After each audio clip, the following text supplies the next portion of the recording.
Jharkhand life आओ राज खोलें। झारखंड की सांस्कृतिक राजधानी देवघर में खतियानी जोहार रैली के दौरान सूबे के मुख्यमंत्री हेमंत सोरेन ने आम जनसभा को संबोधित किया। मंच पर उपस्थित तमाम विधायकगण, मंत्री और कार्यकर्ताओं ने भी आम जनसभा को संबोधित किया। तमाम मंत्रियों, जेएमएम के कार्यकर्ताओं द्वारा, यहाँ तक कि मुख्यमंत्री के द्वारा भी अपने कार्यकाल में हुए तमाम सकारात्मक चीज़ों को दिखाया गया। साथ ही विपक्षी पार्टी पर जोरदार तंज भी कसे गए। आइए सुनते हैं किसने क्या कहा।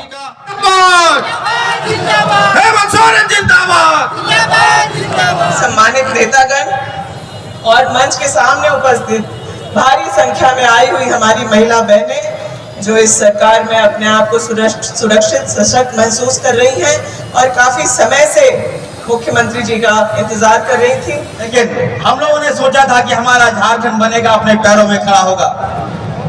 दुर्भाग्य से ये कहिए कि 22 साल में लगभग 19 साल यहाँ भारतीय जनता पार्टी ने शासन किया। दोनों हाथों से झारखंड को लूटने का काम किया। झारखंड के विकास के प्रति उनकी कोई सोच नहीं रही। लेकिन जब से हमारे मुख्यमंत्री जी बने हैं, मात्र हमें लगता है कि 1 साल ही काम कर पाए हैं। 2 साल तो कोरोना चला गया, लेकिन 1 साल के अंदर जिस तरह से हमारे माननीय मुख्यमंत्री जी ताबड़तोड़ बैटिंग कर रहे हैं विकास पर, मैं जितना भी प्रशंसा करूंगा कम होगा। आपने देखा होगा जो मांग है, ठीक है थोड़ा सा यहाँ की जो मांगे थी, झारखंड हमारा बना है, हमें हमारा अधिकार मिलना चाहिए। लेकिन यहाँ के जो सांसद है, कहाँ के रहने वाले हैं? भागलपुर के रहने वाले हैं। यहाँ के आदिवासियों को, यहाँ के मूलवासियों को क्या कहते हैं? बांग्लादेश से हमने तुलना किया जाता है। बताइए साहब, हमारा झारखंड हम लोग स्थानीय और हम लोग बांग्लादेशी हो गए, तो आप कहाँ के रहने वाले हैं? मैं पूछना चाहता हूँ आपसे इस मंच से, आप लोग, केंद्र सरकार यहाँ अदानी पावर प्लांट लगा रही है, बताइए साहब, लेकिन बिजली किसको भेजेगा? ये लोग झारखंड को नहीं भेजेगा, बिजली भेजेगा ये लोग जाके बांग्लादेश को बिजली भेजने का काम करेगा। और आप एक तरफ बांग्लादेश को गाली देते हैं और दूसरी तरफ आप फाइनेंशियली ठीक करने के लिए आप बिजली बांग्लादेश को बेचते हैं। इसलिए ये दोहरी नीति हम लोग नहीं चलने देंगे। सांसद महोदय से मैं कहूंगा, आप ट्विटर के मास्टर हो सकते हैं, लेकिन जनता के मास्टर नहीं हो सकते हैं। जय जय झारखंड, भाजपा लूट लिया झारखंड। धन्यवाद सर, धन्यवाद साथियों। मुख्यमंत्री आदरणीय हेमंत सोरेन जिंदाबाद। जोर से आदरणीय मुख्यमंत्री हेमंत सोरेन जिंदाबाद। धन्यवाद सर। राहुल गांधी जिंदाबाद। बहुत बहुत धन्यवाद। सलाम जोहार। अब हम आग्रह करेंगे पड़ैया हाट के माननीय विधायक सुनने आए हैं। ढोल बंद कर दीजिए, बाजा बंद कर दीजिए। सुनिए, जो भी लोग सुन रहे हैं, बाजा बंद कर दीजिए, ढोल बंद कर दीजिए। ढोल, वहां कोई साथी सुन रहे हैं तो ढोल को बंद करावे, ढोल को बंद करावे। मैं केवल आग्रह पूर्वक इतना ही कहना चाहूंगा कि इन 22 वर्षों में अगर पहली बार झारखंडियों को, यहाँ के गरीबों को, यहाँ के किसानों को, यहाँ के मजदूरों को, यहाँ के दलितों को, पिछड़ों को, अल्पसंख्यकों को, आदिवासियों को एहसास हुआ कि अब हमारी सरकार बनी है, तो वह तब एहसास हुआ जब आदरणीय हेमंत जी झारखंड के कुर्सी पर बैठे। मैं बड़े दावे के साथ कह सकता हूँ। 1 सेकंड भैया, तीनों पे आखड़ा को अगुकदा पे थोड़ा गान थिर टाइम पे आपे दो। आखड़ा तीनों पे अगुई कदा पे थोड़ा गान थिर टाइम पे। आनंद जो पे थोड़ा गान थिर पे आपे दो। और सरकार बनने के साथ जो एक निर्णय हुए, आज बिजली में है तो वह बचाए हुए है पूरा विपक्ष। उनसे पूछिए कि इन 20 वर्षों में तुम्हारा शासन रहा, बिजली की हालात किसने पहुंचाई यहाँ तक? जो बिजली बनाने वाले षड्यंत्र से पीटीपीएस कोड़ी के भाव रघुवर दास ने एनटीपीसी के हाथों बेच दिया। थर्मल पावर तेनुघाट को बीमार कर दिया। आज पूरी बिजली सरकार को खरीदनी पड़ती है, उसमें भी कई तरीके के अड़चन है, मुख्यमंत्री जी आपको बताएंगे। बिल्कुल इस राज्य को खोखला कर दिया।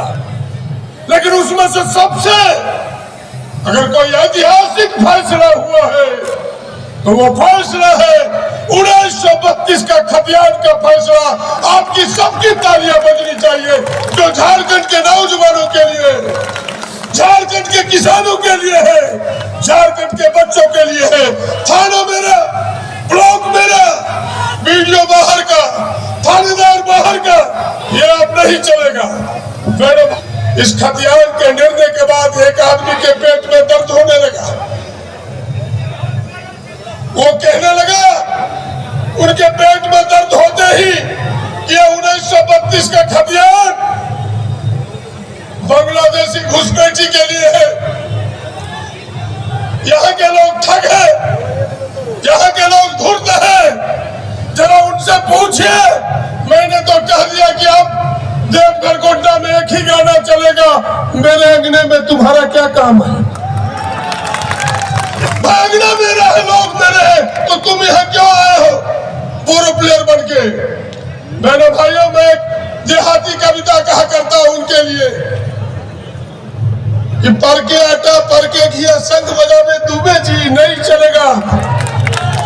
मेरे भाइयों, अब झारखंड का आटा, झारखंड का घी और संग बजाएगा कोई झारखंडी। अब इसी फॉर्मूले को लेके आगे बढ़ेगा। लगने लगा कि नौकरी मिलेगा झारखंडियों को, तो वोट भी तो झारखंडी को ही मिलेगा।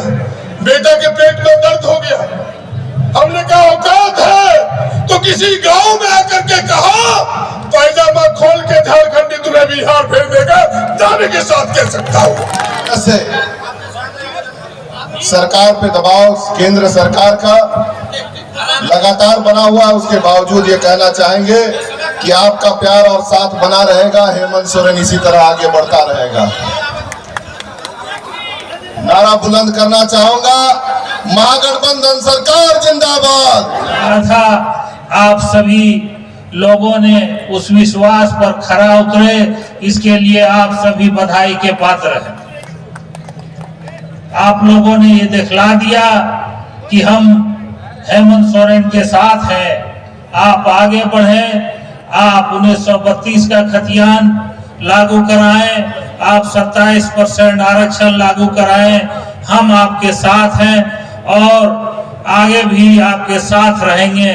यही आभार, यही जताने के लिए आपके पास माननीय मुख्यमंत्री जी यहाँ कदम रखे हैं। हेमंत सोरेन जिंदाबाद,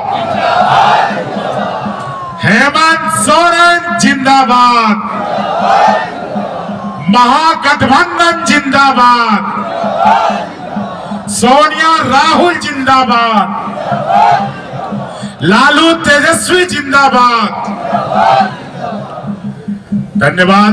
जिंदाबाद, तेजस्वी यादव जिंदाबाद, तेजस्वी यादव जिंदाबाद, सोनिया राहुल जिंदाबाद। आप सोच रहे होंगे कि आखिर ये खतियानी जोहार क्यों निकाला जाए, क्योंकि सदियों से आदिवासी, दलित, पिछड़े, अल्पसंख्यक, गरीब, गुरुआ, किसान, मजदूरों को अपनी लड़ाई लड़नी पड़ती। खतियानी जोहार के अंदर जो लोग हैं, यहाँ के मूलवासी, यहाँ के आदिवासी, यहाँ के दलित, शोषित, पीड़ित, किसान, मजदूर लोग हैं, इनके ऊपर तो सदियों से शोषण होता आया।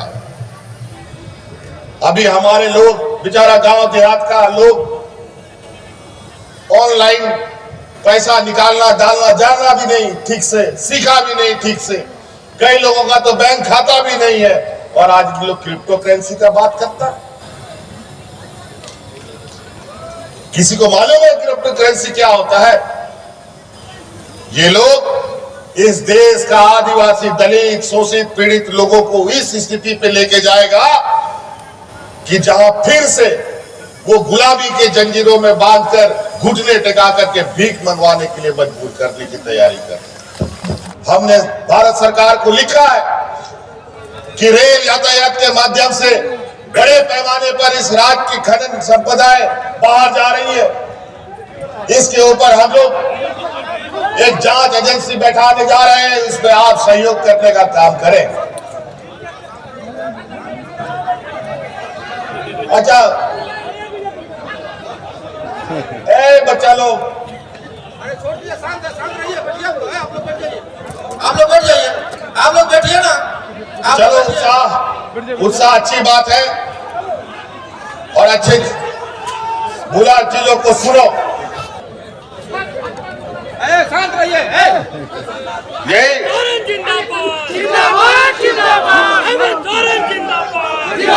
यही वातावरण ये देश में कायम करना चाहते हैं। शांत रहिए, शांत रहिए। आप लोग आज अरे नारा मत लगाइए, भाषण सुनिए। 400 साढ़े 400 रुपया गैस सिलेंडर का दाम था, आज 1200 रुपया सिलेंडर का दाम है। और आप खा लीजिए, सिलेंडर खाइएगा या अनाज खाइएगा, जरा बता। आज आमदनी 98, खर्चा रुपया। आज इसी को लेकर पूरे देश में त्राहिमाम है। आज आम नागरिक तो आम नागरिक, सरकारी कर्मचारी सब भी तबाह तबाह है। आज जहां जहां भारतीय जनता पार्टी शासित राज है, वहां जाके देखिए क्या स्थिति है वहां के आदिवासी दलित पिछड़ों का, कि इतना बड़ा महामारी हम लोग के सामने से गुजर गया। 2 साल तो हम लोग घर में ही बंद रहे, अभी तो साल भर हम लोग हिलडुल किए और काम करना शुरू किए। साल भर का नतीजा ये है कि इस राज्य में, ये देश का पहला ऐसा राज्य बना जहां इस राज्य में हर बुजुर्ग को पेंशन, हर विधवा को पेंशन और हर विकलांग को पेंशन देने का कानून बन गया। तो अभी हम इन्हीं बातों के साथ अपनी बातों को समाप्त करना चाहेंगे। ऐसे लोगों के साथ जो हम लोग के विपक्ष में खड़े हैं, इनके चिकनी चौपड़ी बातों पर मत आइएगा। रेल ले आए तो ये बहुत बड़ा तीर मार लिए, हवाई जहाज उतार दिए तो बहुत बड़ा काम कर लिए। गरीबों के लिए कितना काम किया ये बताओ ना भाई। रेल का टिकट कितना सस्ता हुआ ये बताओ, पेट्रोल डीजल कितना सस्ता हुआ ये बताओ, गैस सिलेंडर कितना सस्ता हुआ ये बताओ, रेलवे में नौकरी कितना मिला ये बताओ, एयरपोर्ट में कितना लोगों को नौकरी मिला ये बताओ, ये पूछो इन लोगों से। तो इन्हीं बातों के साथ आप सब लोग को यहाँ आने के लिए बहुत बहुत धन्यवाद, आभार करते हुए सबको मेरी ओर से खतियानी जोहार है। झारखंड लाइव और राज खोलें।